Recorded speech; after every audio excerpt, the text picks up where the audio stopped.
Hello, everybody. Today we are here with a very exciting entrepreneur, an entrepreneur who is bringing AI into a wellness industry. Let's talk more about this from his own voice. Hello, sir. Hello. Thank you so much for doing it. It's very cool to show the world all different opportunities out there with founders and startups and so on. Thank you for your time as well. So, for our audience, do let us know your name and what is it that you do.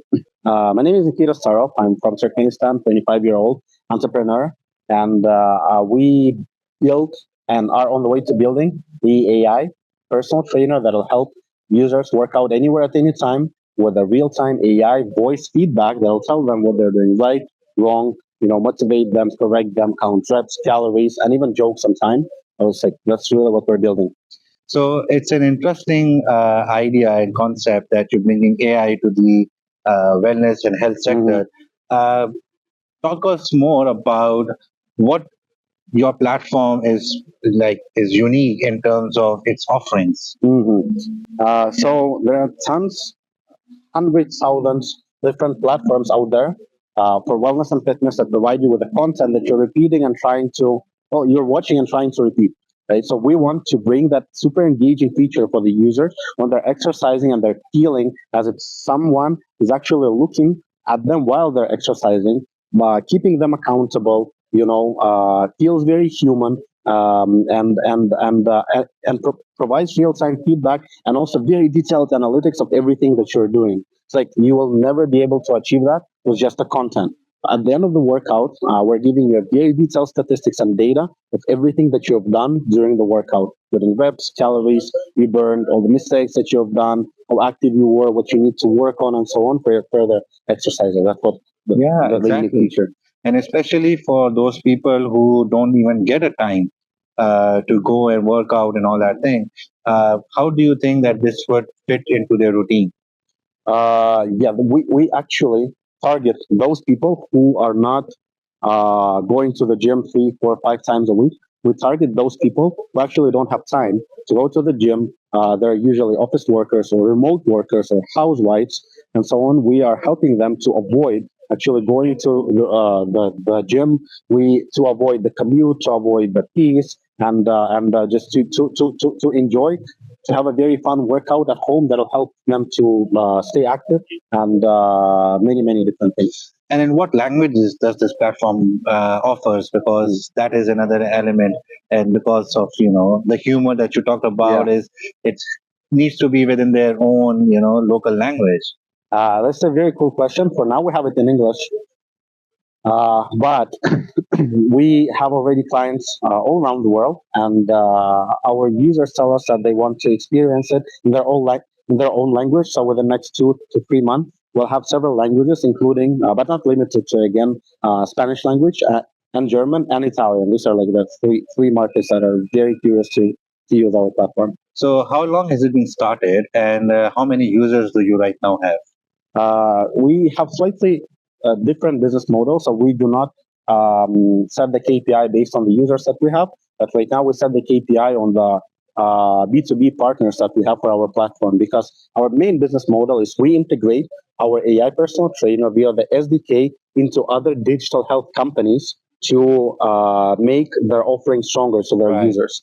And so far, we have 11 clients worldwide, from the smallest startups to huge companies, and 11 who are signed, and so much more to go.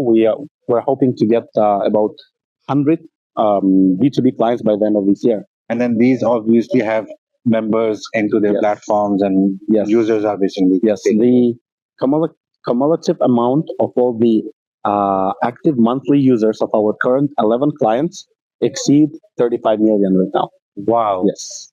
We're very excited to give this opportunity to have a personal trainer to all those 35 million people, and obviously, to help them in all the ways we can, and improve the platform on the way, also to learn from them tons, to give the better experience. Well, what is the last question would be, how do you plan to scale? You've already talked about 35 million is your cap level at the moment with 11 partners. Would you be able to have the sustainability within this user base, or how do you feel going forward? Mhm. So for now, we are hoping to onboard about 100 companies again, as I just mentioned, by the end of this year. And funny thing is that we are doing very little in terms of sales and marketing. We do, by the way, zero marketing right now, and a lot of companies are just learning about us through our already existing customers and reaching out to us, which is super great validation for any kind of startup. And yeah, that's basically how we're going about it right now. Very briefly, just had a thought in my head about AI. This AI feature is talked a lot about. It's been like been somebody talking about the statistical model. Some are saying no, it's generative. It has its own Yes. understanding and learning. How do you sum up? I feel like the